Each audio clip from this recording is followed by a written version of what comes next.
Pada kesempatan kali ini saya akan menjelaskan mengenai langkah-langkah dari pemasangan kateter. Nah, perlu kita ketahui sebelumnya mengenai indikasi dari pemasangan kateter ini. Nah, eh, indikasi dari pemasangan kateter yang pertama adalah pada pasien dengan kasus retensio urin, seperti pada skenario di mana pasien mengalami datang dengan keluhan kesulitan berkemih. Nah, kesulitan berkemih ini disertai juga dengan riwayat nyeri saat berkemih dan kencing yang terasa sedikit-sedikit keluar walaupun pasien terus-menerus mengalami keinginan untuk berkemih, namun terasa seperti tertahan pada perut bagian bawah. Pasien juga mengeluh mengenai adanya pembengkakan atau pembesaran dari perut bagian bawah. Nah, selain itu, pasien juga memiliki riwayat peningkatan kadar asam urat darahnya 3 tahun terakhir yang tidak tertangani. Dan untuk riwayat keluarga pasien sendiri, keluarga pasien juga memiliki riwayat penyakit batu saluran kemih. Oleh karena itu, setelah dilakukan juga sejumlah pemeriksaan penunjang, pasien didiagnosis mengalami kelainan penyakit batu saluran kemih. Nah, untuk retensio urin akibat penyakit batu saluran kemih ini menjadi salah satu indikasi untuk melakukan tindakan kateterisasi. Selain itu, adapun indikasi untuk melakukan tindakan kateterisasi yang lain, misalnya pada pasien dengan obstruksi saluran kemih akibat kelainan anatomis, misalnya akibat hipertrofi prostat ataupun kanker prostat dan obstruksi pada uretra. Selain itu, indikasi juga pada pasien yang ingin dilakukan tindakan monitoring namun sedang berada dalam kondisi kritis. Selain itu, untuk kateterisasi juga dapat dilakukan untuk tujuan diagnostik. Kemudian dapat juga untuk pasien dengan disfungsi kemih akibat kelainan saraf, misalnya akibat adanya trauma pada medula spinalis, dan indikasi yang lain adalah pada pasien pasca operasi. Nah, setelah mengetahui indikasi-indikasi tersebut, selanjutnya kita persiapan pasien, kita terlebih dahulu meminta info konsen dari pasien. Bapak Ibu, selamat sore, perkenalkan nama saya Dr. Stephens dan saya pada kesempatan kali ini akan mengajukan untuk melakukan tindakan yang disebut sebagai kateterisasi.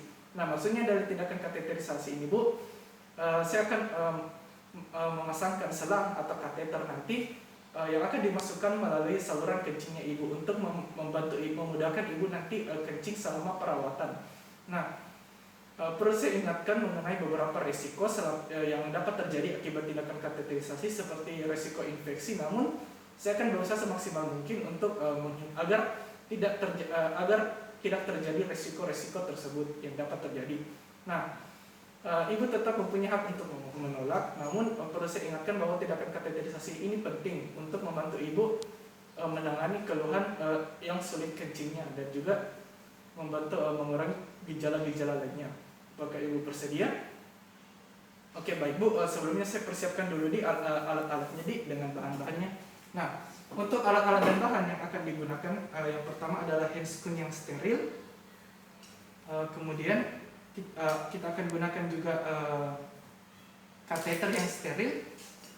Kemudian kita akan menggunakan doek yang steril, gel silokain sebagai anestesi topikal, larutan NaCl 0,9%, alat pemoles, antiseptik yang pada kesempatan ini kita akan gunakan betadine, spoit steril yang akan digunakan nanti yang dapat digunakan untuk menyuntikkan ke dalam kateter, lap tangan ataupun juga dapat kita menggunakan handuk yang steril.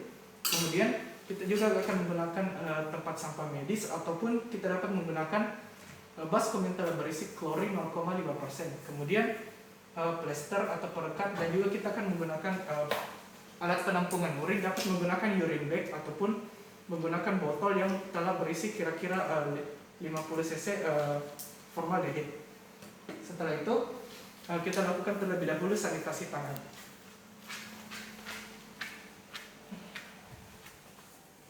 Nah, untuk tindakan sanitasi tangan seperti biasa, kita basuh kedua tangan terlebih dahulu dengan air bersih, kemudian kita mengambil cairan sabun, saling menggosokkannya di kedua telapak tangan, menggosokkan di punggung kedua tangan secara bergantian, saling menggosokkannya di sela-sela jari kedua tangan, membersihkan jari kedua tangan dan saling mengepalkannya. Kemudian membersihkan daerah ibu jari secara bergantian kedua tangan. Lalu kita menggosokkan ujung jari ataupun kuku jari tangan pada telapak tangan satunya dengan gerakan sirkular secara bergantian. Dan terakhir kita bersihkan daerah pergelangan tangan secara bergantian. dan kita membilas kembali. Setelah itu dapat kita keringkan dan menggunakan kaca steril ataupun handuk yang steril. Nah, setelah itu, selanjutnya kita beralih ke persiapan pasien yang selanjutnya. Nah, setelah mempersiapkan alat-alat dan bahan, kita terlebih dahulu menginstruksikan pasien untuk berada pada posisi lipotomi. Nah, yang dimaksud dengan posisi lipotomi ini adalah pasien dalam keadaan berbaring dengan kedua tungkai difleksikan dan diabduksikan, kedua paha difleksikan, kemudian sendi panggul diabduksikan secara maksimal sehingga terekspos bagian perineum dari pasien. Setelah itu kita terlebih dahulu memakai handscoon steril yang telah disiapkan.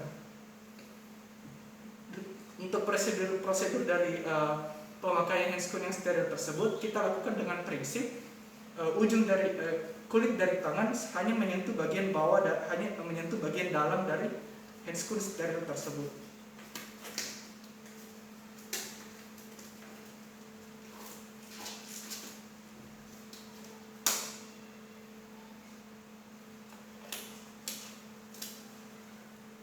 Kita terus lakukan dengan prinsip kulit tangan hanya menyentuh bagian dalam dan permukaan luar dari handscoon steril tersebut hanya menyentuh permukaan luar dari handscoon satunya.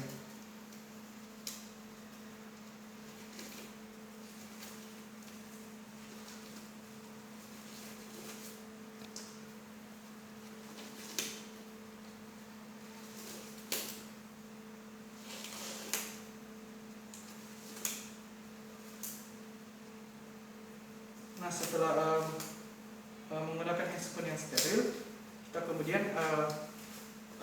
beralih ke langkah berikutnya, yaitu sebelumnya kita harus telah memasakkan doek yang steril ke dalam perineum pasien hingga bagian yang terekspos, yang lubangnya terekspos hanya bagian yang akan dilakukan tindakan kateterisasi. Kita anggap telah terpasang doek sterilnya. Kemudian kita lakukan sebelumnya juga kita harus telah melakukan tindakan antiseptik. Nah, tindakan antiseptik ini menggunakan alat pengoles yang steril. Kita gosokkan di daerah sekitar yang akan dilakukan tindakan kateterisasi, yaitu pada daerah osteomuretra externus pasien. Kemudian kita lakukan juga pada daerah mons veneral dan di daerah vulva pasien. Kemudian setelah itu baru kita lakukan pemasangan doek steril tadi, yang terekspos nanti hanya bagian perineum yang akan dilakukan tindakan kateterisasi. Lalu kita menyiapkan gel silokain yang akan kita gunakan sebagai anestesi topikal. Kita gosokkan di daerah handscoon. Oke, kita gosokkan. Kemudian kita juga memastikan bahwa kateter steril yang akan digunakan nanti telah digosokkan juga dengan menggunakan gel silokain di seluruh permukaannya. Kemudian kita menyiapkan kateter tadi yang telah dioleskan dengan menggunakan gel silokain.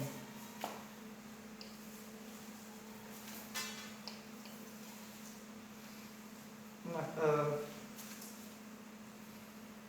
dengan ibu jari dan telunjuk tangan memegang ujung dari kateter, kita perlahan-lahan memasukkan ujung dari kateter melalui osteomuretra externus pasien.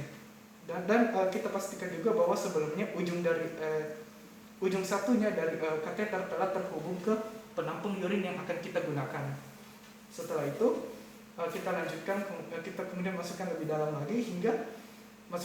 lagi kateter hingga kira-kira mencapai percabangan dari kateter. Nah, yang dimaksud dengan percabangan adalah percabangan pada pangkal kateter. Nah, saat mencapai percabangan kateter, secara normal urin pasien telah dipastikan keluar dan mengalir ke dalam penampung urin yang telah kita hubungkan.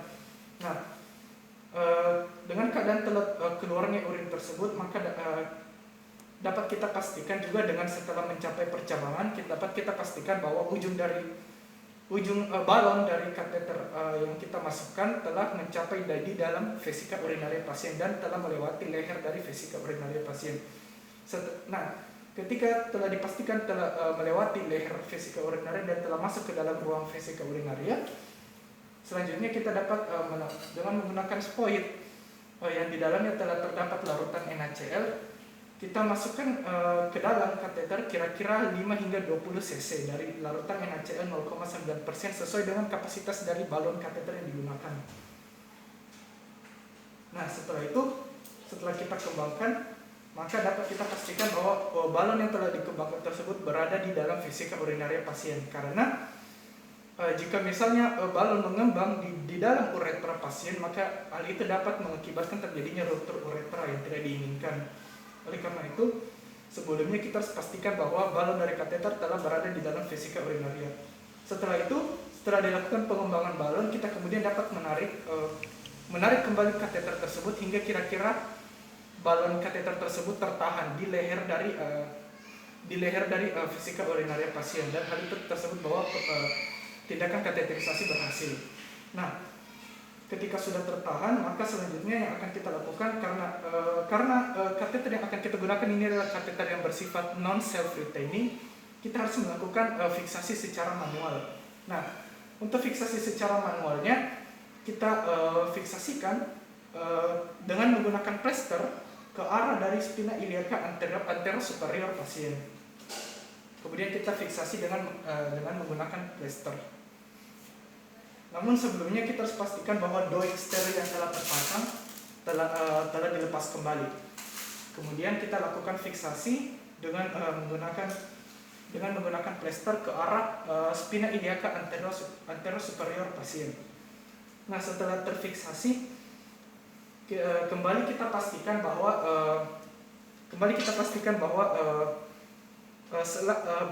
kateter yang terhubung ke penampung urin berada lebih di bawah dari pasien untuk memastikan aliran dari urin pasien tidak kembali ke arah kandung kemih pasien atau ke arah vesika urinaria pasien. Nah, setelah itu maka tindakan dari pemasangan kateter ini telah selesai.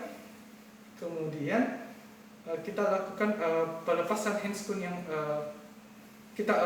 sebelumnya kita harus pastikan bahwa handscoon telah kita bersihkan dari sisa-sisa kotoran dengan di dalam larutan klorin 0,5% di dalam baskom tadi. Kemudian kita lakukan tindakan pelepasan handscoon steril yang benar. Tindakan pelepasan handscoon yang benar di mana selagi melepaskan kita menggunakan prinsip yang tadi, di mana permukaan luar dari handscoon hanya boleh menyentuh bagian dari luar handscoon. Dengan kita melepaskannya dengan terus memegang prinsip yang tadi, dan kulit dari tangan hanya selalu menyentuh bagian permukaan dalam dari handscoon. Kemudian kita lakukan pelepasan yang benar. Nah, setelah itu dapat kita buang ke baskom yang terisi klorin 0,5% tadi atau ke tempat sampah medis. Setelah itu kita mengucapkan terima kasih kepada pasien atas kesediaannya mengikuti prosedur kateterisasi, dan kita lakukan kembali tindakan sanitasi tangan.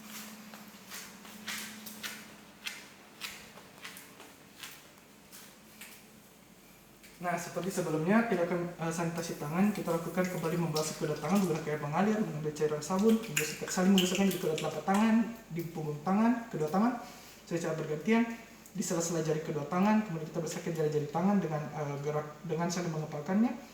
Kemudian menggosokkan ibu jari kedua tangan secara bergantian, menggosokkan kuku jari tangan pada telapak tangan satunya dengan gerakan sirkular secara bergantian, membersihkan daerah pergelangan tangan secara bergantian, dan kita bilas kembali.